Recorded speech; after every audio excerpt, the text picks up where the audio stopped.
Hello everyone! Today we are diving into one of the most chilling and fascinating mysteries that has baffled historians, researchers, and storytellers for centuries. The concept of an entire town disappearing overnight sounds like something out of a ghost story or a horror film, but history is filled with strange accounts where villages, communities, or even entire settlements simply vanished, leaving behind empty houses, abandoned belongings, and an overwhelming sense of dread. In this story, we are going to explore one of the most enigmatic cases, the infamous Anjikuni village mystery, along with other eerie tales of lost towns that vanished without explanation. This will not just be a story of facts and reports, but a journey through theories, legends, and possibilities that try to explain how entire populations could cease to exist almost instantly. Imagine walking into a quiet, snow-covered village in the Canadian wilderness. The smoke from chimneys that should be rising into the air is gone. The sound of chatter and laughter has disappeared, and instead of bustling life, there is only silence. The Anjikuni Lake mystery begins with a trapper named Joe Labelle, who stumbled upon such a site in 1930. According to reports, Labelle was seeking shelter as he traveled across the icy tundra. But when he reached the Inuit village by Anjikuni Lake, he was met with an eerie stillness. Homes stood intact, personal belongings were still in place, pots of food were left on stoves, but not a single villager could be found. To make matters worse, some reports claimed that even the graves in the cemetery were found open and empty, as though something had disturbed them. What could have happened here? The story of the Anjikuni disappearance spread quickly, carried by newspapers and word of mouth, but to this day, no definitive explanation has been provided. Some say the story was exaggerated or even fabricated, but others believe that there was a kernel of truth behind the chilling tale. Theories range from natural disasters and mass migration to alien abductions and supernatural forces. In this part of our mystery, we will begin piecing together the known facts, the possible explanations, and the strange inconsistencies that make the case so disturbing. To understand why the Anjikuni story has captured so much attention, we need to look at the setting.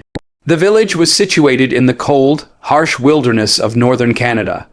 Life here was already difficult, and the Inuit people who lived in the area had adapted to survive the brutal winters and unforgiving environment.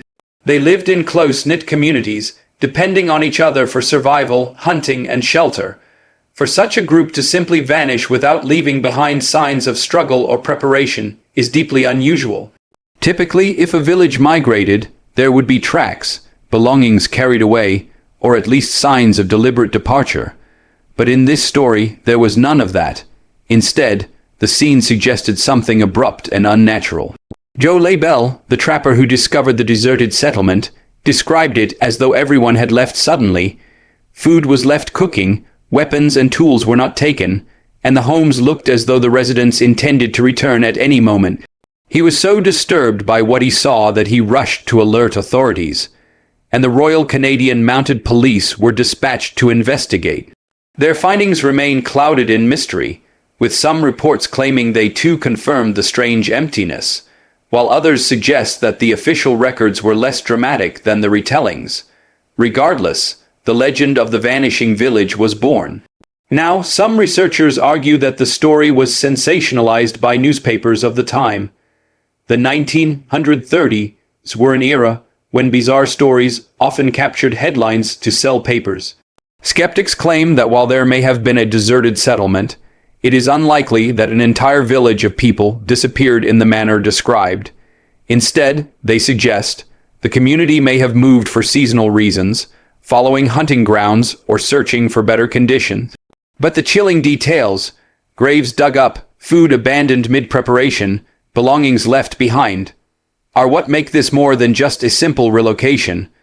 One of the more disturbing theories is that something unnatural was at play. Some locals whispered of evil spirits in the wilderness, ancient forces that demanded tribute or punished those who crossed them. Inuit legends often speak of shadowy beings that move through the snow, spirits that can call people away or lead them into the unknown. Was it possible that this entire community fell victim to some unseen force, one that left no trace behind, Stories like these thrive because they tap into our deepest fears of the unknown, of something larger and darker than ourselves pulling the strings. Adding another layer of intrigue are the claims of strange lights in the sky around the time of the disappearance. Some reports mention glowing orbs or unidentified flying objects in the skies above Anjikuni Lake. Could this mean that extraterrestrial forces were involved? The alien abduction theory, while far-fetched to some, has often been used to explain mass disappearances throughout history. If you consider the idea that beings from beyond Earth could take entire groups of people for reasons unknown, the Anjikuni case becomes one of the most chilling abduction stories ever told. But Anjikuni isn't the only case of a vanishing settlement. History is filled with similar tales.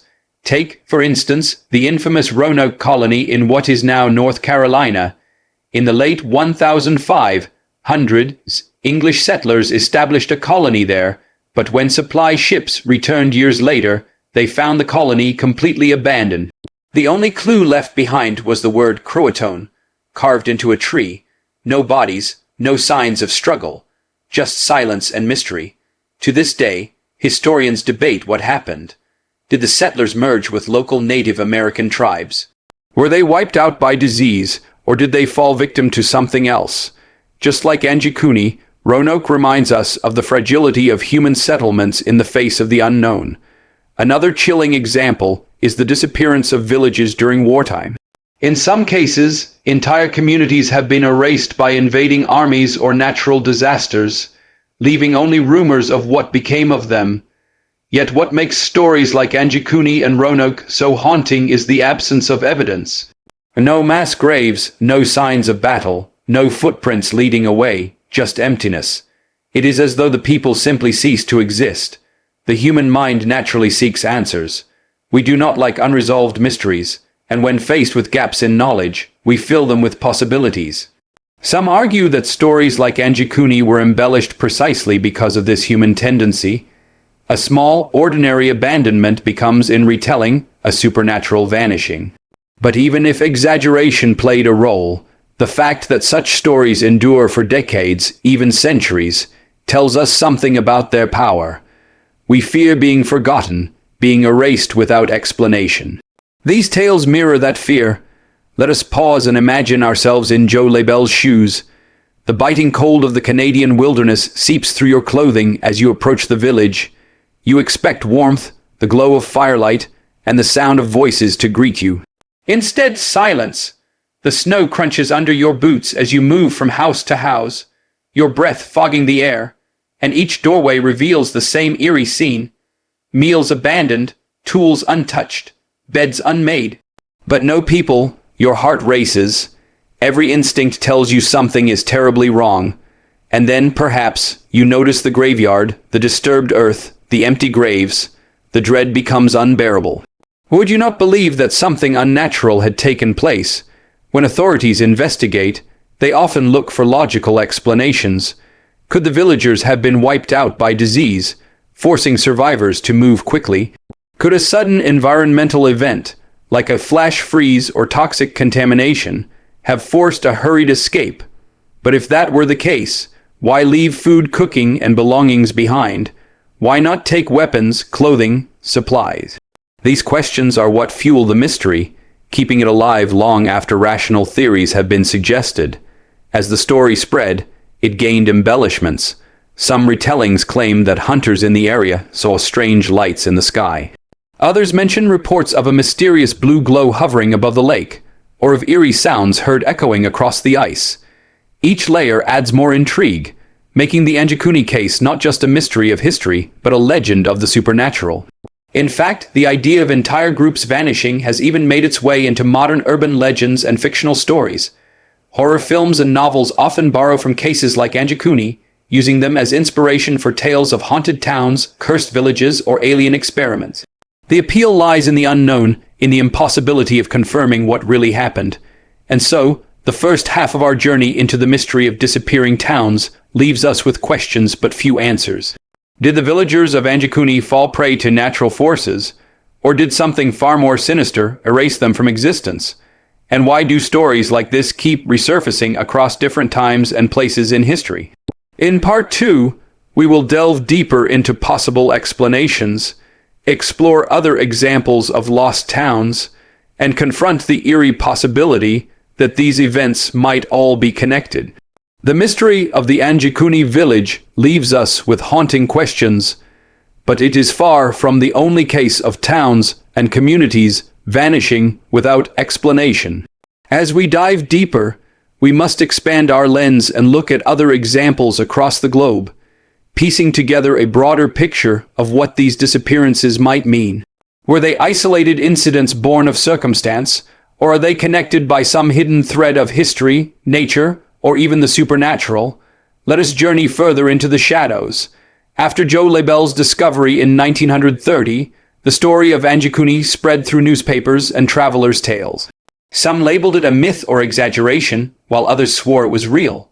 But whether or not every detail was accurate, the legend tapped into a deeper theme that has echoed through human history: the sudden erasure of human presence.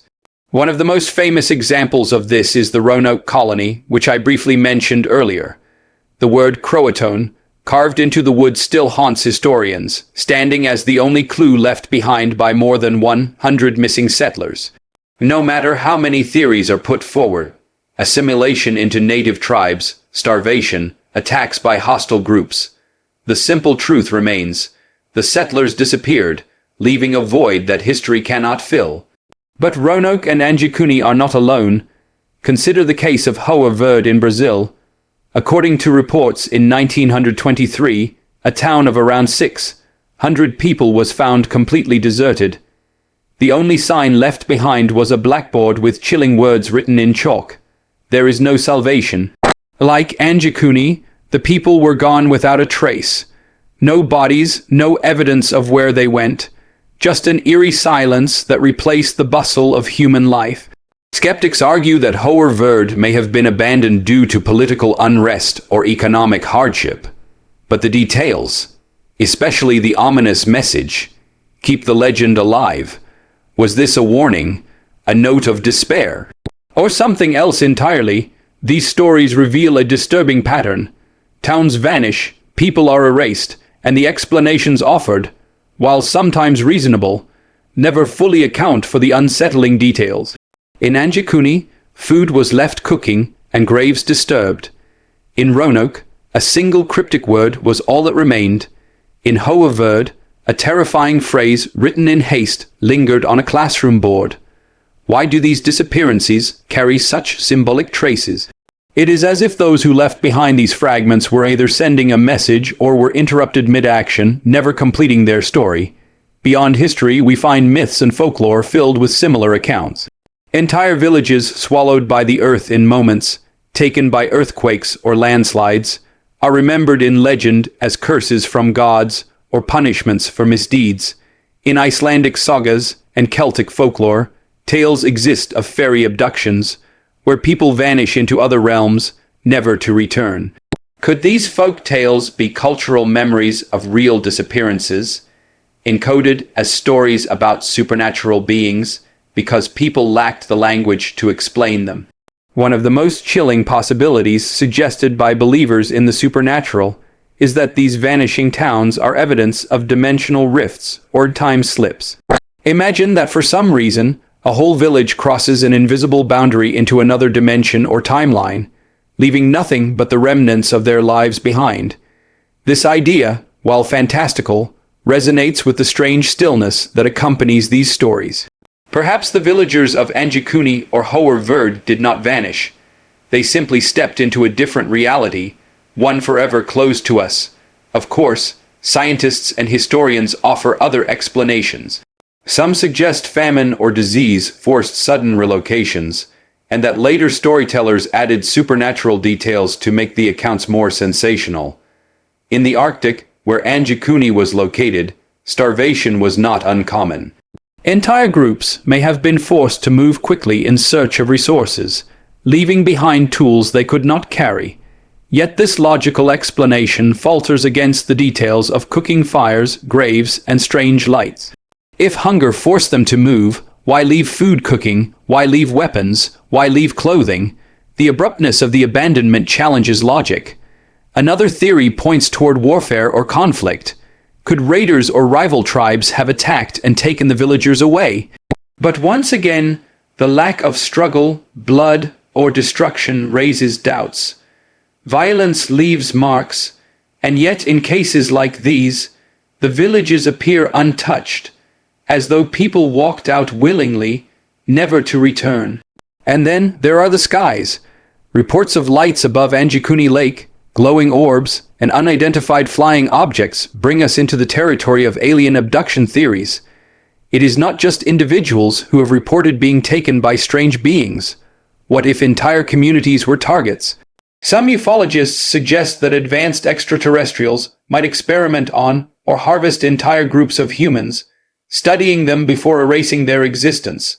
The very thought is terrifying, but it lingers because of the mysterious lights reported in conjunction with disappearances. If we follow this thread further, it raises questions about whether these vanishings are connected across time and space. Roanoke in the 1500s, Anjikuni in 1930, Hoer Verde in 1923. Could these be part of a pattern? If advanced beings were indeed taking communities, then the scattered disappearances throughout history could be clues in a much larger story, one we are only beginning to glimpse. Could these beings be harvesting knowledge, experimenting with human adaptation in different environments, or even relocating populations to other worlds? While this may sound like science fiction, it aligns disturbingly well with the chilling silence left behind in each case. Yet for every supernatural or extraterrestrial theory, skeptics push back with grounded explanations.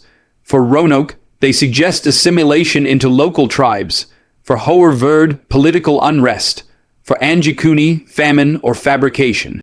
And while these explanations might solve parts of the puzzle, they do not explain why these stories endure so powerfully.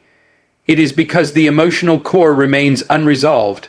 We do not just want facts, we want meaning. And when hundreds of people vanish without answers, meaning is replaced with unease, and unease becomes legend. But perhaps the true horror is not in supernatural theories, but in the simple reality of how fragile human communities are. Nature itself can erase us. Entire towns have been wiped out by floods, swallowed by earthquakes, buried under volcanic eruptions. Think of Pompeii, a thriving Roman city frozen in time by the eruption of Mount Vesuvius. Yet Pompeii was found, its people preserved in ash. Anjikuni, Roanoke, and Hoer Verde left nothing but silence, and it is this silence that terrifies us most. Now, let us return to Anjikuni one last time. The official stance of the Royal Canadian Mounted Police was that the story was exaggerated. They claimed there were no records of such an investigation and dismissed the tale as fiction. But if that is the case, why does the story persist? Could it be that officials wanted to cover something up? Governments throughout history have hidden uncomfortable truths, whether to maintain order or conceal secrets. If something unexplainable happened in that frozen village, would authorities admit it? Or would they erase it? The truth may never be known, and perhaps that is why these stories endure. They haunt us precisely because they cannot be solved. The idea of waking one day to find your town empty, your loved ones gone, your history erased. It is a primal fear. It forces us to ask questions about our place in the universe, and about the unseen forces that might surround us. Were these vanishings the result of hunger, disease, or migration? Or were they glimpses of something beyond human comprehension, forces that can erase us without leaving a trace? As we conclude this story, let us remember the vanished villages not as curiosities of history, but as chilling reminders of how little we truly understand.